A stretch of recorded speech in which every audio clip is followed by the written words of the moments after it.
Now guys, ito yung tagpuan ito sa Wawa. So ngayon may mga sticker ng vlogger na puntahan ko rin ito. Nakikita nyo sa likod ko mga nakapasyal na vlogger dito.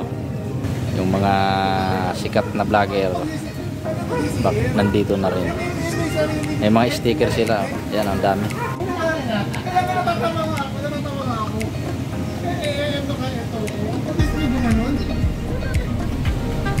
So